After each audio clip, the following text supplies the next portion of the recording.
I want to invite Nicole, the maid of honor, up to deliver her speech.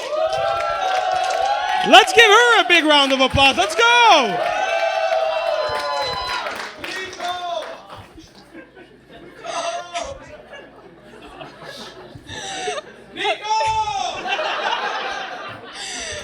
We're off to a good start. Hello, everyone. My name's Nicole. I don't actually know a lot of people in this room. The people who I have had the pleasure of meeting already know me as the person who's been ordering them around all afternoon. So thank you so much to everyone who has helped set up this night.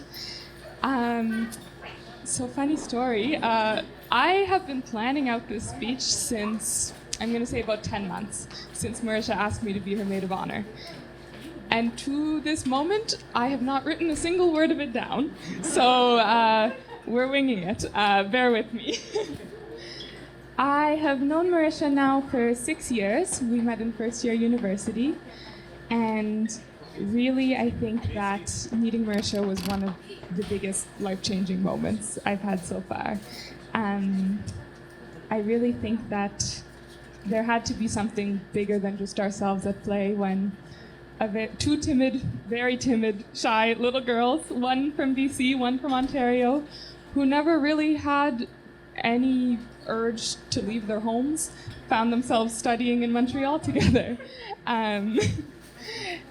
Funniest part of it is that after all of those exams we endured, all of those long classes, late night studying, neither of us are pursuing a career in the fields we studied. And yet at the same time, I think the decision to come study in Montreal was probably one of the best in my lives just because I met her. Jo, I have actually had the pleasure of knowing for almost as long as I've known Marisha. Man, it's very funny. Marisha says this funny thing sometimes that makes me laugh. She's always saying, "Oh, Nicole, if it weren't for you, I wouldn't even have met Jo." Which is true in a sense. I once invited Marisha to a party because I didn't want to go alone, and she happened to meet Jo because I left a little earlier than she did. So I guess in that sense it's true, but man, guys, if you had asked me 2 years ago what kind of guy I pictured my sweet, timid, frighteningly responsible best friend with, it would probably not be the guy that once tried to convince me I'd look really cool with half my head shaved.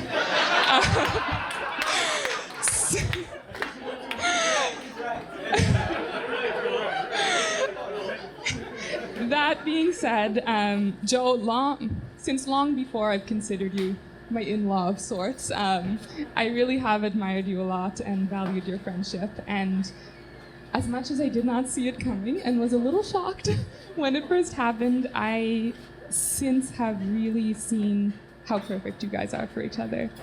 I think when these two started dating, and some of you know this, some of you might not have met Marisha or met Jo till a little later, they were polar opposites.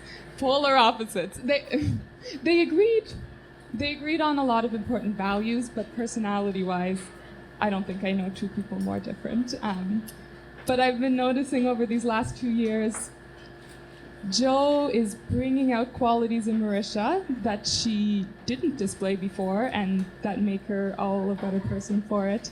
And Marisha is doing the same to Jo. I think they're evening each other out into two people that somehow are even more amazing than the people that I first met 4 or 5 years ago. So I cannot even begin to say how amazing it's been to have to be along this journey with you. I'm the biggest third wheel ever. And I don't really intend to stop, so I'm sorry. I don't think Jo knew when he asked Marisha out that we were a package deal, but he's been very patient along the way, so thank you for that. So again, just another congratulations for the happy couple and wishing you all the best.